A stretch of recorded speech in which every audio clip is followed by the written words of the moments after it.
ಇನ್ನು ಶಿಸ್ತಿನ ಪಕ್ಷ ಬಿಜೆಪಿಯಲ್ಲಿ ಎಲ್ಲವೂ ಸರಿ ಇಲ್ಲ ಅನ್ನೋದು ಮತ್ತೆ ಮತ್ತೆ ಪ್ರೂವ್ ಆಗ್ತಾ ಇದೆ. ಬಿಎಸ್ವೈ ಕುಟುಂಬದ ವಿರುದ್ಧ ತೊಡೆ ತಟ್ಟಿರುವ ಯತ್ನಾಳ್ ವಿರುದ್ಧ ಇನ್ನೊಂದು ಟೀಮ್ ಇದೀಗ ಬೀದಿಗಿಳಿತಾ ಇದೆ. ಯತ್ನಾಳ್ ವಿರುದ್ಧ ಶಕ್ತಿ ಪ್ರದರ್ಶನಕ್ಕೂ ಮುಂದಾಗ್ತಾ ಇದೆ. ಮತ್ತೊಂದು ಕಡೆ ಯತ್ನಾಳ್ ವಿರುದ್ಧ ರಕ್ತಪತ್ರ ಅಭಿಯಾನವನ್ನು ಕೂಡ ಶುರು ಮಾಡಿಕೊಳ್ಳಲಾಗ್ತಾ ಇದೆ. ಬನ್ನಿ ಇದಕ್ಕೆ ಸಂಬಂಧಪಟ್ಟ ಹಾಗೆ ನಾವು ರಿಪೋರ್ಟ್ ನೋಡ್ಕೊಳ್ಳೋಣ.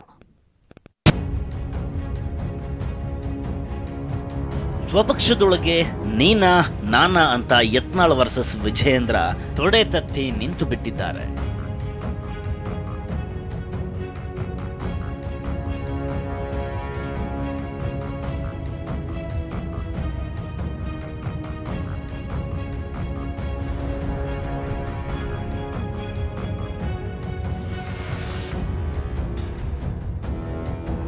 ಮೂರು ಕ್ಷೇತ್ರಗಳ ಉಪಚುನಾವಣೆಯ ಹೀನಾಯ ಸೋಲಿನ ನಂತರವೂ ಬಿಜೆಪಿಗರು ಬುದ್ಧಿ ಕಲಿತಂತಿಲ್ಲ. ಪಕ್ಷದೊಳಗೆ ಯುದ್ಧ ಜೋರಾಗಿದೆ. ಯತ್ನಾಳ್ ವರ್ಸಸ್ ಯಡಿಯೂರಪ್ಪ ಕುಟುಂಬದ ನಡುವಿನ ಹೋರಾಟ ಬೀದಿಗೆ ಬಿದ್ದಿದೆ. ವಿಜಯೇಂದ್ರ ವಿರುದ್ಧ ದಿನೇ ದಿನೇ ಯತ್ನಾಳ್ ಮಾತನಾಡೋದು ಹೆಚ್ಚಿದಂತೆ ವಿಜಯೇಂದ್ರ ಆಪ್ತ ಬಳಗ ಯತ್ನಾಳ್ ಮಿತ್ರಕೂಟಕ್ಕೆ ಕೌಂಟರ್ ಕೊಡೋಕೆ ಮುಂದಾಗಿದೆ.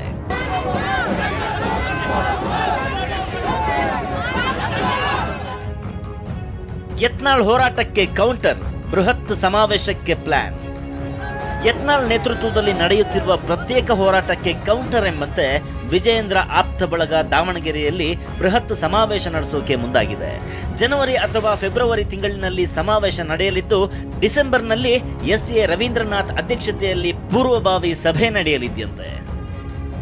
ತಮಟೆ ಬಾರಿಸಬೇಡಿ ಎಂದ ಡಿವಿಎಸ್, ಮುಚ್ಕೊಂಡಿರಿ ಎಂದ ಯತ್ನಾಳ್.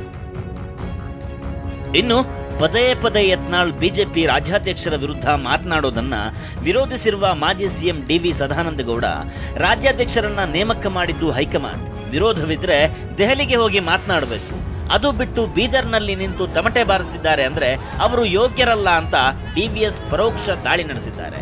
ಅದಕ್ಕೆ ಡಿವಿ ಸದಾನಂದಗೌಡ ಬಾಯಿ ಮುಚ್ಕೊಂಡಿರಬೇಕು, ಇಲ್ದಿದ್ರೆ ಸದಾನಂದಗೌಡರ ಬಂಡವಾಳ ಬಯಲು ಮಾಡ್ತೇನೆ ಅಂತ ವಿಜಯಪುರದಲ್ಲಿ ಶಾಸಕ ಬಸನಗೌಡ ಪಾಟೀಲ್ ಯತ್ನಾಳ್ ಎಚ್ಚರಿಸಿದ್ದಾರೆ.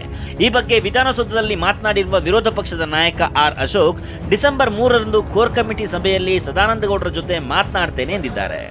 ಮಾಜಿ ಎಂಪಿಗಳು, ಮಾಜಿ ಮಂತ್ರಿಗಳು, ಮಾಜಿ ಕೇಂದ್ರದ ಮಂತ್ರಿಗಳು, ಇಂಥವರಿಗೆ ಕೂಡ ಕೇಂದ್ರದ ಎಲ್ಲ ನಾಯಕರು ಗೊತ್ತಿದ್ದುಕೊಂಡು ಇವರು ತಮ್ಮಟೆ ಬಾರಿಸೋದು, ಮಾರ್ಗದಲ್ಲಿ ಬೀದಿಯಲ್ಲಿ ತಮ್ಮಟೆ ಬಾರಿಸುವಂಥದ್ದುಂಟಲ್ಲ, ಇದು ಅಶಿಸ್ತು ಅಂತ ನಾನು ಹೇಳಲಿಕ್ಕೆ ಇಚ್ಛೆ ಪಡ್ತಾ ಇದ್ದೆ. ಇದು ಅಕ್ರಮ. ಇಂಥವರು ನಮ್ಮ ಪಾರ್ಟಿಯಲ್ಲಿ ಇರಲಿಕ್ಕೆ ಅವರು ಖಂಡಿತ ಯೋಗ್ಯರಲ್ಲ. ಅಟ್ಟೆ ಗಾಬರಿಯಾಗಾರ ಸದಾನಂದ ಗೌಡರು ಅವರು ಭಾಳ ಮಾತಾಡ್ಯಾರ. ನಾನು ಮುಂದೆ ಅದನ್ನು ಬಿಚ್ಚಿಟ್ಟೆ ಅಂದ್ರೆ ಅವ್ರದ್ದೆಲ್ಲ ಬಣ್ಣ ಬಯಲಾಗ್ತದೆ.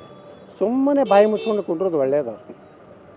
ಸದಾನಂದ ಗೌಡರು ಯಡಿಯೂರಪ್ಪ ಅವ್ರ ಬಗ್ಗೆ, ವಿಜಯೇಂದ್ರ ಬಗ್ಗೆ, ಅವ್ರ ಭ್ರಷ್ಟಾಚಾರದ ಬಗ್ಗೆ ಇಟ್ಟು ಮಾತಾಡ್ಯಾರ. ಅದು ಮಾತಾಡಿಲ್ಲ ಅಂತ ಹೇಳಿ ಧರ್ಮಸ್ಥಳ ಮಂಜುನಾಥನ ಬಲ್ಲಿ ಬರ್ತಾರೆ ಅಂತ ಕೇಳ್ರಿ. ಎಷ್ಟು ಕೆಟ್ಟದಾಗಿ ಮಾತಾಡ್ರಿ. ನಾ ಎಂದೂ ಮಾತಾಡಿದ್ಲು ಯಡಿಯೂರಪ್ಪನವ್ರ ಕುಟುಂಬ ಬಗ್ಗೆ ಅಷ್ಟು ಕೆಟ್ಟ ಮಾತಾಡ್ಯಾರ. ಅದಕ್ಕೆ ಸುಮ್ಮ ಬಾಯಿ ಮುಚ್ಕೊಂಡು ಇರೋದು ಒಳ್ಳೆಯದು. ಅದನ್ನು ನಾನು ನೋಡಿಲ್ಲ, ನೋಡಿದ್ಮೇಲೆ ರಿಯಾಕ್ಟ್ ಮಾಡ್ತೀನಿ. ನೋಡಿ, ಅವರ ಅಭಿಪ್ರಾಯನ ಹೇಳಿದ್ದಾರೆ. ನಾನು ಸದಾನಂದ ಗೌಡರ ಜೊತೆ ಮಾತಾಡ್ತೀನಿ. ಅವರು ಹಲವಾರು ಬಾರಿ ಪ್ರೆಸ್ ಮೀಟಲ್ಲಿ ವಿಚಾರಗಳನ್ನು ಹೇಳಿದ್ದಾರೆ, ಹಲವಾರು ಬಾರಿ ಹೇಳಿದ್ದಾರೆ. ನಾನು ನೋಡಿಲ್ಲ, ನೋಡಿದ್ಮೇಲೆ ಮಾತಾಡ್ತೀನಿ. ಅದು ಪಕ್ಷದ ವೇದಿಕೆಯಲ್ಲಿ ಇವೆಲ್ಲವನ್ನು ಚರ್ಚೆ ಮಾಡ್ತೀನಿ. ಅವರು ಕೋರ್ ಕಮಿಟಿ ಸದಸ್ಯರು ಇರೋದ್ರಿಂದ ಈ ಕೋರ್ ಕಮಿಟಿ 3ನೇ ತಾರೀಕು ಕೋರ್ ಕಮಿಟಿ ಇದೆ, ಅಲ್ಲಿ ಅವ್ರ ಜೊತೆ ಚರ್ಚೆ ಮಾಡ್ತೀನಿ. ನಿನ್ನೆ ಮಾಜಿ ಸಚಿವ ಬಿಸಿ ಪಾಟೀಲ್ ಯತ್ನಾಳ್ ಕಾಂಗ್ರೆಸ್ ಜೊತೆಗೆ ಕೈ ಜೋಡಿಸಿದ್ದಾರೆ ಅಂತ ಆರೋಪಿಸಿದ್ರು. ಅದಕ್ಕೆ ವಿಜಯಪುರದಲ್ಲಿ ಬಿಸಿ ಪಾಟೀಲ್ಗೆ ಎಚ್ಚರಿಕೆ ನೀಡಿದ ಯತ್ನಾಳ್, ಕಾಂಗ್ರೆಸ್ ಜೊತೆಗೆ ಕೂಡುವಂತಹ ಹಲ್ಕಾ ಕೆಲಸ ನಾವು ಮಾಡಲ್ಲ, ನನ್ನ ವಿರುದ್ಧ ಆರೋಪ ಮಾಡ್ತಿರೋರು ಡಿಕೆಶಿ ಮನೆಗೆ ಹೋಗ್ತಾರೆ ಅಂತ ಆರೋಪಿಸಿದ್ದಾರೆ. ಸಿದ್ದರಾಮಯ್ಯನ ಮನೆಗೆ ನಾ ಎಂದೂ ಕಾಲಿಟ್ಟಿಲ್ಲ, ಡಿ ಕೆ ಶಿವಕುಮಾರ್ ಮನೆಗೆ ಎಂದೂ ಕಾಲಿಟ್ಟಿಲ್ಲ. ನನ್ನ ಪರವಾಗಿ ಏನಾರೇ ಮಾಡ್ರಿ ಅಂತೇಳಿ ಎಂದೂ ಹೋಗಿ ಅಂಗಲಾಚಿಲ್ಲ. ನಾನು ಇವ್ರು ಏನಾದ್ರು ನನ್ನ ಬಗ್ಗೆ ಮಾತಾಡ್ಲಕತ್ತಾರಲ್ಲ, ಇವ್ರ ಬಳಿ ದಾಖಲೆ ಇದ್ರೆ ಬಿಡುಗಡೆ ಮಾಡಲಿ, ಇಲ್ಲಾಂದ್ರೆ ಸುಮ್ಮನೆ ಮುಖ ಮುಚ್ಕೊಂಡು ಸುಮ್ಕೊಂಡ್ರದು ಒಳ್ಳೆಯದು.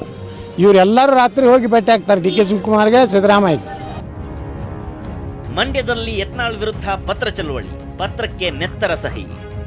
ಇನ್ನು ಮಂಡ್ಯದಲ್ಲಿ ಯತ್ನಾಳ್ ವಿರುದ್ಧ ಬಿಜೆಪಿ ಕಾರ್ಯಕರ್ತರು ಪತ್ರ ಚಳವಳಿಯನ್ನೇ ಆರಂಭಿಸಿದ್ದಾರೆ.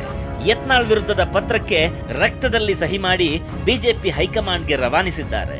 ಈ ಬಗ್ಗೆ ಪ್ರತಿಕ್ರಿಯಿಸಿರುವ ವಿಪಕ್ಷ ಉಪನಾಯಕ ಅರವಿಂದ್ ಬೆಲ್ಲದ್, ಬಸನಗೌಡ ಪಾಟೀಲ್ ಯತ್ನಾಳ್ ವಿರುದ್ಧ ಪತ್ರ ಚಳವಳಿ ಅವಶ್ಯಕತೆ ಇಲ್ಲ, ಪತ್ರ ಚಳವಳಿ ಮಾಡಿದ್ರೆ ಇದು ಮತ್ತಷ್ಟು ಬೆಳೆಯುತ್ತಾ ಹೋಗುತ್ತೆ ಅಂದಿದ್ದಾರೆ. ಎಲ್ಲಾದು ಬಿಜೆಪಿನ ಯತ್ನಾಳ್ ಅವ್ರು ಮಾಡ್ತಾ ಇರೋದು ಬಿಜೆಪಿಯಿಂದನ, ಇಲ್ಲೇ ಉಳಿದವ್ರು ಮಾಡ್ತಾ ಇರೋದು ಬಿಜೆಪಿಯಿಂದನ. ಇದು ಪತ್ರ ಚಳವಳಿಯೋದು ನನಗನ್ಸೋ ಮಟ್ಟಿಗೆ ಅವಶ್ಯಕತೆ ಇಲ್ಲ.